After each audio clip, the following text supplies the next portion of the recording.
The wind carried the voice of the desert that morning, low and steady like a whisper from the bones of the earth itself. It slid through the canyons, stirring dust and the scent of dry sage, then brushed against the weathered cabin that stood alone on the edge of the Chiricahua Mountains. There, in the dim light of dawn, Chayton rose from his bedroll and tied his long black hair with a strip of leather. The sun was only a red wound on the horizon, and already the day promised heat. He moved with the quiet patience of a man used to silence. No door creaked, no boot scraped the floor. He pulled on his worn buckskin shirt and stepped outside, bare feet sinking into the cold sand. The desert stretched before him, endless and unfeeling, the same as it had been 15 years ago when the world had broken. The horses stirred in the corral below, sensing his presence. They were the only company he kept now, lean mustangs, some half-wild, some tamed by his steady hands. Chayton lifted a bucket of water, poured it into the trough, and whispered something soft in Apache to the lead mare. She flicked her ears toward him, the only soul alive who answered when he spoke. 15 years. That was how long it had been since he'd touched a woman, since he'd held warmth in his arms that wasn't from the desert sun. His wife, Tala, had been taken from him by soldiers in a raid that burned through their village like a fever. His child, their little boy with her dark eyes, had vanished into the smoke. For years he'd searched, fought, and bled across Arizona territory. Then one day he simply stopped. The world had no mercy and his heart had forgotten how to hope. Now he lived among the white men, training their horses for coins and whiskey he never drank. The townsfolk of Red Mesa called him the Desert Ghost. He didn't mind. A ghost was easier to be than a man. As the day rose higher, he saddled a young bay gelding for the rancher Hank Carver, a hard man who paid him in silence. Chayton guided the horse through the valley trail, speaking to it in low tones, his bare hand steady on the reins. The animal learned faster than most men. Trust, patience, strength. He respected that. When he rode into Red Mesa near noon, the town stirred lazily under the sun. Dust hung in the air like smoke. Wooden storefronts leaned into the wind and the scent of coffee and sweat drifted from the saloon. Folks watched him as always, curious, guarded, pretending not to. He ignored them as he always did. He dismounted by the livery, handed over the reins, and walked toward the water pump. "Morning, Chayton," called Martha Kincaid, the storekeeper's wife. Her smile was kind but cautious, like she was speaking to a wolf she hoped wouldn't bite. "You bring in another one for Mr. Carver?" He nodded once. "Horse ready?" She hesitated, wiping her hands on her apron. "You ever think about heading north? Settling someplace where folks don't stare so hard?" He looked toward the mountains. "Desert is quiet." "I stay." Martha sighed softly. "Suit yourself, but a man shouldn't stay alone so long." "Ain't natural." He didn't answer. He'd heard that before, from soldiers, from preachers, from women who pitied him. None of them knew what it meant to have love torn out of your chest and buried in unmarked ground. That night, back at his cabin, Chayton sat by the fire with a knife in his hand and a piece of cedar wood. He carved shapes into it, old patterns his mother had taught him, symbols for protection and memory. The blade moved slowly, each cut whispering a prayer he no longer believed in. Outside, coyotes howled and the stars blinked like eyes that never closed. He thought of Tala again. Her laughter had once sounded like wind in leaves. Sometimes when he half-dreamed, he still heard it, but when he reached out, there was only the cold. He slept little that night. The next morning, a storm brewed over the distant ridges. Dust devils spun across the flats and the air grew heavy with the promise of rain. Chayton worked anyway, mending a broken fence, checking his traps, patching the roof where the wind had torn it loose. He was hammering a new plank into place when he heard the faint rattle of wheels. Strange. No one came out this far unless they were lost. He squinted into the glare. A stagecoach was fighting its way along the rough track. One wheel splintered, one horse limping. The driver cursed loudly, snapping his whip. Behind him, inside the cab, he caught a glimpse of a pale hand clutching the window frame. By the time the coach rolled to a stop in front of his corral, the air was full of dust and confusion. The driver leapt down, wiping sweat from his brow. "You Chayton?" he shouted. Chayton nodded once. "Well, thank the Lord, this here's your bride, sir. Nearly thought we'd lost her in that storm." He blinked. "My, what?" Before he could ask again, the coach door opened and a woman stepped down, or rather stumbled, her skirts tangled, bonnet askew. She was young, maybe 25, with fair hair and the kind of face that didn't belong in this hard country. Her eyes, blue as a mountain lake, met his, and for a moment the world tilted. I'm Clara Whitmore," she said, breathless. "Are you Mr. Chayton?" "My husband?" Silence hung between them. The wind died. Even the horses seemed to stop moving. Chayton's heart gave a strange, painful thud. He looked from her to the bewildered driver, then back again. "No," he said quietly. "You are lost." The driver scratched his head. "Well, ma'am, paperwork says Red Mesa. Address right here." He held up a crumpled letter. "Says the groom's name is Ton or something like that." Hard to read these scribbles, Clara's cheeks flushed. "Then you are—" He shook his head again, slow and firm. "No wife here." The driver sighed, muttered something about mixed-up mail, and spat into the dust. "Figures. Ain't the first time they done this. Listen, lady, town's 20 miles back and my wheel's busted. You'll have to stay put till I can fix her." Clara looked from the driver's retreating form to Chayton's unreadable face. "May I come inside?" she asked hesitantly. "Just until the storm passes." He hesitated. 15 years of solitude had hardened his heart, but something in her trembling voice, something fragile and human, broke through the stone. He nodded toward the cabin. "Stay. Storm come fast." She followed him inside, clutching her small carpet bag, eyes darting over the rough walls and meager furnishings. The place smelled of wood smoke and horses, no trace of a woman's touch. She stood by the hearth, shivering despite the heat. Chayton handed her a tin cup of water. "Sit," he said simply. "Thank you." She drank, then managed a small smile. "You live here alone?" He gave a short nod. "Long time." Outside, thunder rolled over the desert, deep and distant. The storm was coming. Inside, the air between them thickened, not with fear, but with something unnamed. She watched him move, the quiet strength in his shoulders, the deep calm in his voice, and something in her chest stirred, something she hadn't felt since her husband died back east. And for the first time in 15 years, Chayton felt the same. The storm broke, rain slamming the roof like gunfire. The fire flickered, and Clara gasped when lightning split the sky. Without thinking, he reached out and steadied her, his hand on her arm. The touch was brief, a heartbeat, but it felt like waking from a long, cold dream. When the thunder rolled away, they stood in silence, neither knowing what to say. Outside, the desert drank the rain. Inside, two souls, each broken by life in different ways, began, quietly, unknowingly, to find their way back to warmth. The storm rolled over the desert through most of the night, a low growl that shook the thin walls of Chayton's cabin. Wind screamed through the cracks. Rain lashed the windows, and lightning flashed white against the ridges. Inside, Clara Whitmore sat near the fire, her small hands cupped around a tin mug of coffee that steamed in the dim light. She had tried to sleep, but the strange place, the sounds, the loneliness pressing in from the dark, it all kept her awake. Across from her, Chayton sat cross-legged on the floor, silent as a carving, sharpening his knife by the firelight. The gleam of steel caught the light each time he drew it across the whetstone. He hadn't spoken since supper, when he'd served her stew. Lean rabbit meat and beans cooked with herbs she didn't know. She'd thanked him, but he'd only nodded like a man who didn't need words to fill space. Now, as thunder grumbled, she watched him from the corner of her eye. He was like no man she'd ever known, tall, quiet, steady. His face, hard as carved stone, showed nothing. Yet beneath that stillness, there was a strange gentleness in the way he handled things. Careful, respectful, deliberate. When the knife finally slid into its sheath, he looked at her. His eyes, dark and unreadable, seemed to see more than she wished to show. "You come far," he said softly. She jumped at the sudden sound of his voice, then nodded. "From Missouri.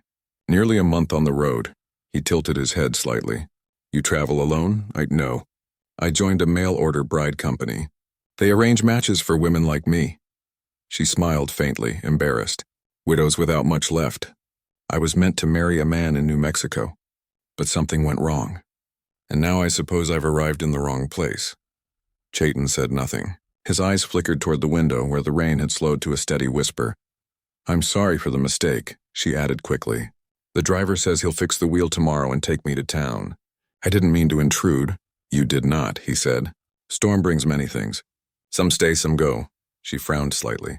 "That sounds like something an Apache proverb would say." "It is," he replied, and turned back to the fire. They sat in silence after that, each wrapped in thought. When morning came, the desert glistened. Water pooled in the sand, reflecting the wide blue sky. The driver, true to his word, worked on the coach's wheel near the corral, cursing under his breath. Clara helped where she could, though the heat soon turned her pale cheeks pink. Chayton moved among the horses, checking hooves and ropes, but his eyes kept straying toward her, toward the way she pushed a strand of hair behind her ear, or laughed quietly at the driver's grumbling. It had been so long since laughter lived near his home. He didn't know what to do with the sound of it. When the wheel was finally set, the driver came to the door, wiping his hands. "Miss Whitmore, I'll head for Red Mesa soon as I feed the horses." "You'll be safer there." Clara hesitated. She turned toward Chayton, who stood in the doorway, arms crossed, face unreadable. "You'll come too?" she asked. He shook his head. "Town not for me." "You work there," she said. "I saw you bring in a horse." "I work," he agreed. "I do not belong." The simplicity of his answer struck her. It wasn't bitterness, and it was truth. The world had given him no place to belong, so he had made his own. "Thank you," she said softly, "for the fire and for not sending me out into the storm." He inclined his head. "You are welcome." The driver called out that it was time to go. She lifted her bag, hesitated, then turned back to Chayton. "If ever you come to town," she said, "I'd be grateful to buy you a meal." He looked at her for a long moment, as if memorizing her face against the desert wind. "Maybe," he said quietly. Then she climbed into the coach, and he watched it roll away until it vanished in a trail of dust. Red Mesa was a small, restless town, a handful of weathered buildings clinging to life in the shadow of the desert. When Clara arrived, the folks were friendly enough but curious. They stared at her fine manner of speaking, her proper clothes, her soft hands, and when she explained her situation, the clerk at the telegraph office frowned deeply. "Looks like your file got mixed up, ma'am," he said, shuffling papers. "The man who sent for a bride was a rancher named Charles Morton. Lives clear on the other side of the territory." "Not Chayton." "Oh," she breathed, heat rushing to her cheeks. "Then I've made quite the fool of myself." The clerk smiled kindly. "Not your fault, ma'am. These companies mix things up more often than you'd think. You can stay at the boarding house till we send word to Mr. Morton." But that night, as she lay in the narrow bed of the boarding house, Clara couldn't sleep. Her mind wasn't filled with the thought of the man she was supposed to marry. It was full of the one she wasn't. The memory of the storm, the steady warmth of Chayton's hand when he'd steadied her, the quiet strength in his voice when he'd said, "Storm brings many things." She told herself it was foolish. He wasn't her kind and she wasn't his. The world they came from had built too many fences between them. Yet when dawn broke, she found herself restless, glancing toward the desert, wondering if he was still there among the red stones and whispering wind. Over the next few days, she tried to settle into town life, helping Mrs. Kincaid at the general store, sewing small repairs, serving coffee to travelers. Folks liked her well enough, but she felt like a ghost drifting through someone else's dream. Then, one afternoon, she saw him again. He rode into town leading 3 horses, their coats shining like burnished copper. The sun burned against his skin, his long hair tied back, his eyes calm as ever. The townsfolk went quiet as he passed, giving him space, only half respect, half fear. Clara stepped out onto the boardwalk without thinking. "Mr. Chayton," she called. He turned, eyes meeting hers. Something unreadable flickered there. Surprise, perhaps, or something softer. "You come to town," she said, smiling. "I bring horses," he replied. "For Mr. Carver." "Well, I'm glad," she said. She faltered, suddenly aware of how foolish she sounded. "I wanted to thank you again. You were kind to me when I needed it." He looked at her, the corners of his mouth almost softening. "You are safe now?" "Yes," she said, though the word didn't feel true. "Safe, yes, happy." "I'm not sure yet," he nodded slowly. "Desert is quieter than town." "Too quiet, perhaps," she said, meeting his gaze. "But maybe not."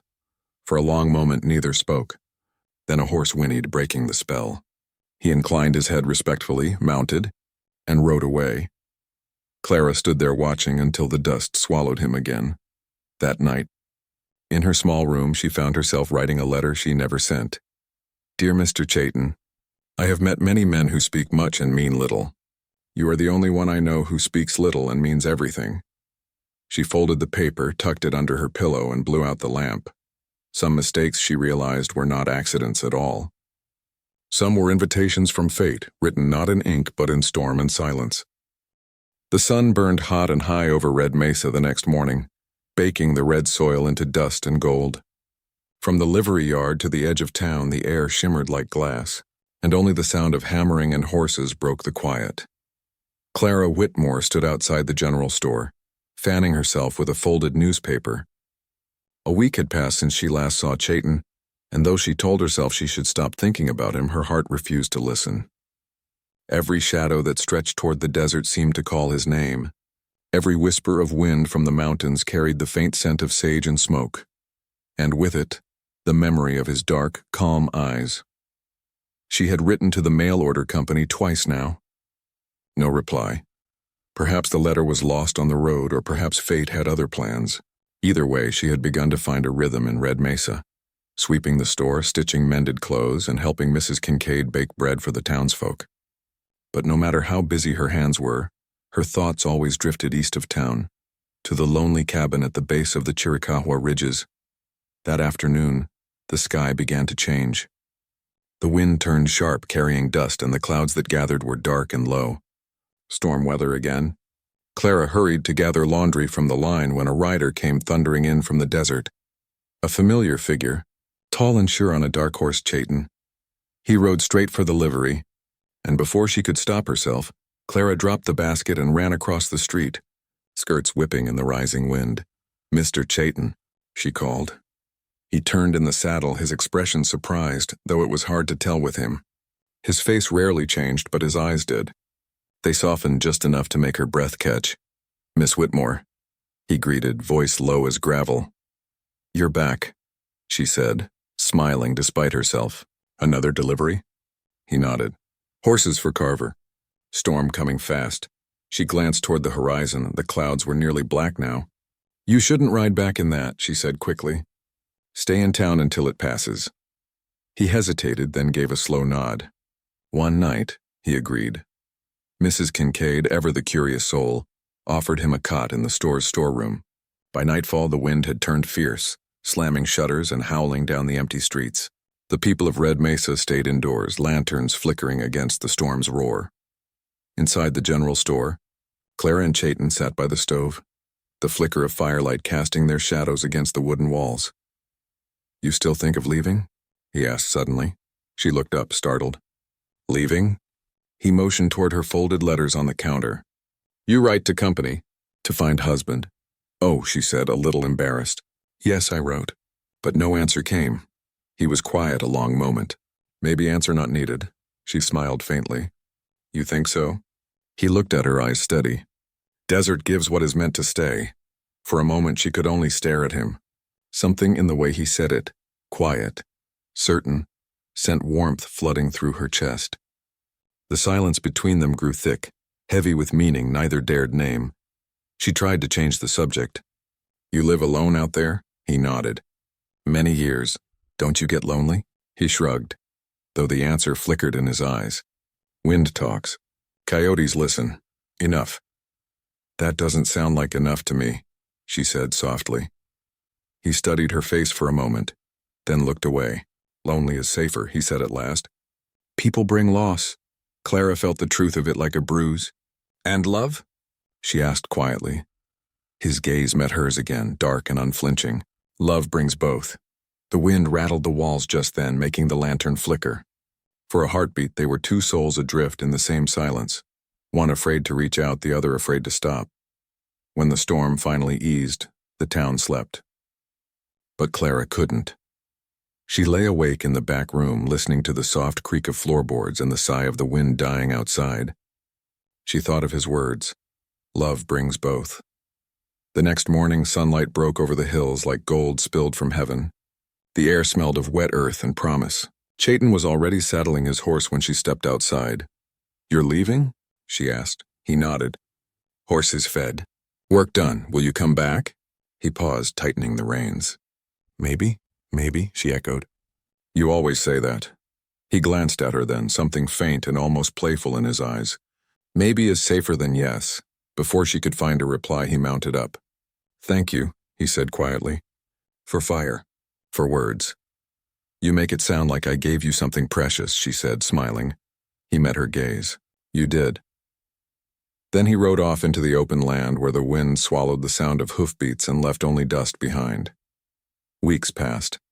Clara's days in Red Mesa fell into a quiet pattern again, though now every sunset seemed to ache with memory. She began riding out to the edges of town, where the land stretched wide and empty, just to feel closer to where he lived. One morning, she found herself following the faint trail toward the Chiricahua foothills. She told herself it was foolish, that she was only curious, not searching. But when the outline of his cabin appeared in the distance, smoke curling from its chimney, her heart quickened. He was there, working near the corral, mending a broken post.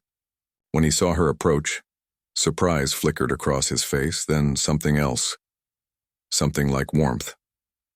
"You ride far," he said. "I wanted to see how you were," she answered, dismounting. "I brought bread." She lifted a small bundle wrapped in cloth. He took it carefully, as if it were a sacred thing. "Thank you." They ate together beneath the shade of a mesquite tree, the quiet between them easy now. She asked about his horses. He asked about the townsfolk. Slowly, word by word, a friendship bloomed. Fragile but real. As the day wore on, she noticed a small wooden carving near the doorway. The one he'd been shaping that first night she stayed. It was a woman's face, gentle and serene, her hair flowing like river water. "Who is she?" Clara asked. He looked at it for a long time before answering. "Someone I remember." "Someone I lost, your wife?" She guessed softly. He nodded once. "Long ago." She reached out, touching the carving with reverence. "She must have been very loved." "She was," he said simply. Then after a pause, "But love does not die. It only changes shape." His words stayed with her long after she rode back to town. That night, she couldn't stop thinking about him, about the way his voice softened when he spoke of loss, and the way his eyes seemed to carry both strength and sorrow. She realized then that what she felt wasn't pity, nor even gratitude. It was something deeper, something dangerous. She loved him, and though she tried to deny it, to remind herself of the rules of the world, of race, of station, of propriety, love cared nothing for boundaries. It bloomed in silence, in storm, in stolen glances across firelight. The next morning, she stood at her window, watching the desert awaken. The telegraph clerk knocked at her door a few minutes later, handing her a letter, a reply at last from the mail order company. She opened it with trembling hands. "Your intended husband, Mr. Charles Morton, has been informed of your delay and still awaits you. Please make travel arrangements at once." Clara folded the letter, heart pounding. Her chance to leave, to do what was proper, had come at last, but as she looked out, toward the horizon, toward the distant ridges, where a quiet man lived alone with his ghosts, she felt her decision forming like thunder in her chest. The desert had given her a mistake that felt more like destiny, and she wasn't ready to give it back. The morning Clara decided to leave Red Mesa dawned red as blood. The sun rose over the desert ridges in a haze of dust, and the town came alive, slow and weary, unaware that her heart was at war with itself. The letter from the mail order agency lay folded on her bedside table, its inked words staring up like judgment. "Mr. Charles Morton awaits your arrival." He was the man who had paid for her passage west, the man who believed she was meant to be his wife, a man she'd never met, but to whom she was bound by a promise of paper and ink. Honor told her to go. Her heart whispered stay. By mid-morning, she stood on the boardwalk with her carpet bag packed, the stagecoach waiting. The driver, a heavy-set man with a friendly grin, was tightening the harness when Mrs. Kincaid bustled out from the store. "You're really going, dear?" the older woman asked, her round face flushed from the heat. Clara nodded, though her throat felt tight. "It's the right thing to do." Mrs. Kincaid looked her over shrewdly. "Sometimes the right thing ain't the good thing, if you take my meanin'." Clara managed a weak smile. "You sound like someone I know." Mrs. Kincaid said knowingly. "The Apache feller." Clara didn't answer. Before the woman could press further, the driver called out, "All aboard for Bisbee Junction." Clara hesitated in just a heartbeat, then climbed into the coach. The driver snapped the reins and the wheels creaked forward. As the town faded behind her, she told herself she was doing the proper thing. But when the road curved toward the mountains, she caught sight of a thin wisp of smoke rising from the direction of Chayton's cabin, and her resolve crumbled. She told the driver to stop. He looked at her like she'd gone mad. "We just left town, ma'am." "I know," she said, gripping her bag. "I need to go back, please." He muttered under his breath, turned the reins, and dropped her near the fork in the road. "You sure about this?" "Yes," she said, and climbed down. "I'm sure." The coach rattled away, leaving her in the shimmering heat. She walked toward the smoke, the dust clinging to her skirts, her heart pounding faster with every step. When she reached the cabin, Chayton was outside splitting wood, his bare arms slick with sweat. He looked up in surprise as she approached, her face flushed, her dress travel-stained. "You come back," he said simply. "I was leaving," she admitted, out of breath. "But I couldn't." He studied her silently, his axe paused mid-swing. "They sent for me," she continued. "The man who paid for me, the one I was supposed to marry, he's waiting. But I don't even know him, Chayton. And I can't—" She stopped, pressing a hand to her chest. "I can't go to someone who means nothing when there's someone here who means everything." The axe dropped into the dirt. He didn't speak for a long time. The desert wind moved between them, carrying the scent of pine and sage. Finally, he said quietly, "You do not belong to me, Clara. You have a life waiting." "I belong where I'm wanted," she said fiercely, "and you're the first man who's made me feel wanted without owning me." Something flickered in his dark eyes. Not anger, but fear. The kind that comes when a man dares to hope again. Before he could answer, a sound broke the silence. Hoofbeats fast and heavy, echoing off the rocks. Chayton's body tensed instantly. "Soldiers," he murmured, Clara's heart seized. "Soldiers? Why?" "They come sometimes," he said grimly. "Looking for Apaches, for land, for trouble." A moment later, 4 cavalrymen rode into view. Dusty, sunburned, rifles slung at their sides. Their leader, a lieutenant with sharp eyes, reined in his horse and glared down at them. "You there," he barked. "Name?" "Chayton," he said evenly. The lieutenant snorted. "Figures. Got word there's been horse thefts out this way. You wouldn't know anything about that, would you?" Chayton's jaw tightened. "I train horses. I do not steal." The man's gaze shifted to Clara. "And you, miss? What are you doing out here alone with him?" Clara straightened, anger rising in her chest. "That's none of your concern." The soldier smirked. "Looks plenty like my concern. Folks don't take kindly to seeing a white woman keeping company with—" "Enough," Chayton said, his voice like a drawn blade.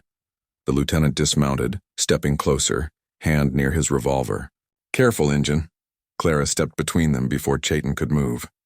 "You will not speak to him like that," she said, her voice steady as iron. "He's done nothing wrong. If you came looking for thieves, ride on. You won't find any here." The soldier stared at her, half in disbelief. "You defend him?" "I love him," she said. The words left her mouth before she could stop them, echoing through the silent desert like a gunshot. For a moment, no one breathed.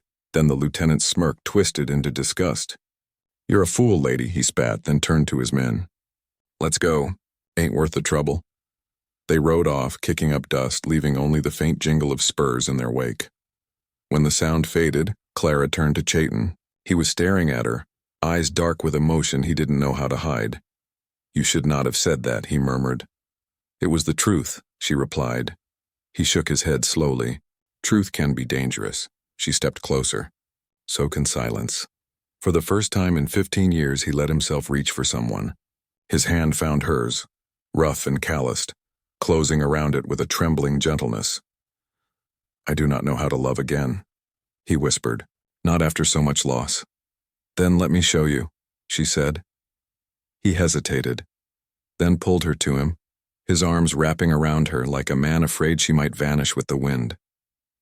For a long moment, they simply stood there, 2 souls who'd walked through fire finding rest at last. When he finally spoke, his voice was quiet. "If you stay, life will be hard. The world will not understand. I've lived for the world's approval long enough," she said softly. "Now I want to live for my own heart." That night, they sat by the fire inside his cabin. The storm had passed, leaving the air cool and clean. Outside, coyotes howled in the distance, but inside there was peace. He told her about Tala, how the soldiers had burned their village, how he'd searched until there was nothing left to search for. His voice was steady, but his eyes glistened when he spoke of his lost son. Clara listened without interruption, her hand resting over his. When he finished, she leaned close, whispering, "You've carried the weight of Ghost for too long. Let me carry some of it with you." He looked at her for a long moment, then nodded. Maybe it is time. When she laid her head on his shoulder, he closed his eyes and let the warmth of her presence fill the hollow places that grief had carved in him. Outside, the stars spread across the black sky like 1,000 small fires, and in that quiet cabin, where once there had only been silence and sorrow, something sacred began to take root. The sun rose over the Chiricahua Mountains like molten gold spilling across the desert, igniting every ridge and canyon with fire. For Chayton, the morning light was different now, softer, warmer, filled with a promise he hadn't dared imagine in 15 long years. Beside him, Clara Whitmore stirred, her hair a tumble of honey gold in the firelight, her breathing slow and even. For the first time since Tala and his child had been taken from him, Chayton felt something stronger than grief, hope. The air between them was heavy with possibility, yet light with laughter and quiet companionship. The desert no longer seemed an empty, unfeeling place. It was alive, resonant, and welcoming, echoing with the rhythm of their hearts. That morning, they worked side by side in the corral, mending fences and checking the horses. Clara, despite her genteel upbringing, handled the animals with surprising skill. Chayton watched her, amazed by her courage, patience, and intelligence. Each time their hands brushed as they passed a rope or lifted a post, a spark of warmth shot through him. He had forgotten the sensation of closeness, of human touch that did not wound him, and he was learning, slowly, painfully, beautifully, how to trust it again.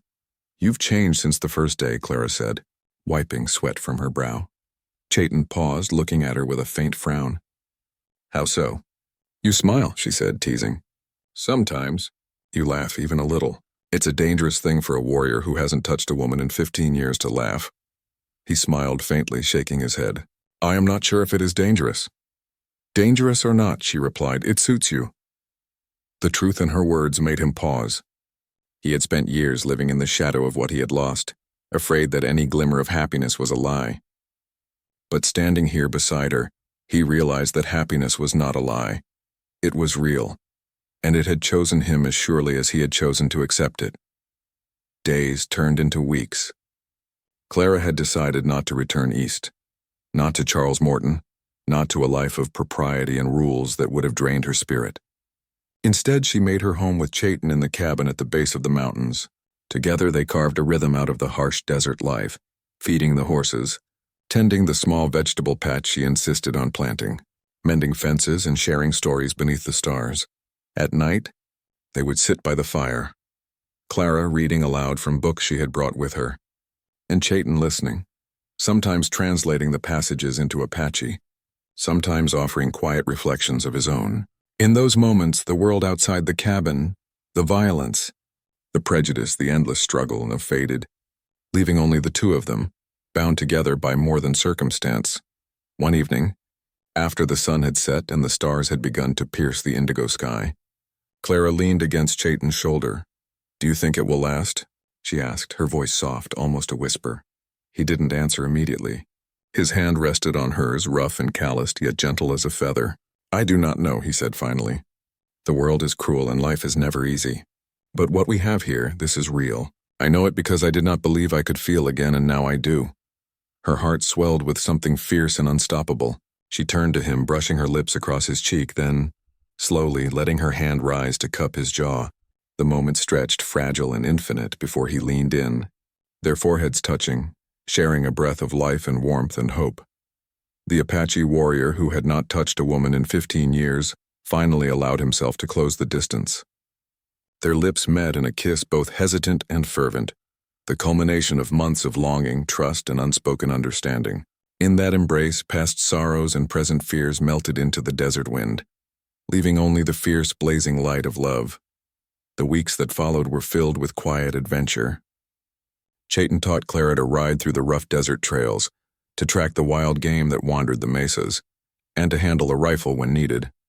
She in turn brought a sense of light and domesticity to the cabin, sewing, cooking, and planting, yet always with a sense of partnership rather than servitude. One afternoon, as the sun turned the desert sand to bronze, they sat atop a ridge overlooking the valley. The wind carried the scent of sage and earth, and the horizon seemed endless. "You know," Clara said, leaning against his shoulder, "I never thought I'd find love in a place like this." Chayton chuckled softly. "Neither did I. But here it is," she said, smiling up at him. "Not perfect, not easy. But ours," he kissed her temple gently. "Our hearts are strong. That is enough." For the first time in his life, Chayton felt complete. The desert, once a silent witness to grief and loneliness, now bore witness to love. Their lives, entwined, were not free from danger or hardship. They knew soldiers could return. That prejudice lingered in the towns beyond the mesas. Yet for now, the world could wait. They built a small home of stone and timber in the valley, a place untouched by law and war where they could live on their own terms. Friends from Red Mesa visited occasionally, bringing news of the outside world and sharing laughter by the fire.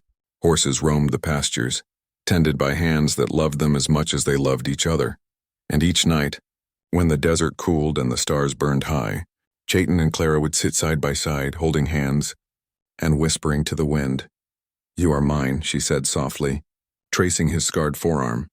"No," he corrected, squeezing her hand. "We belong to each other."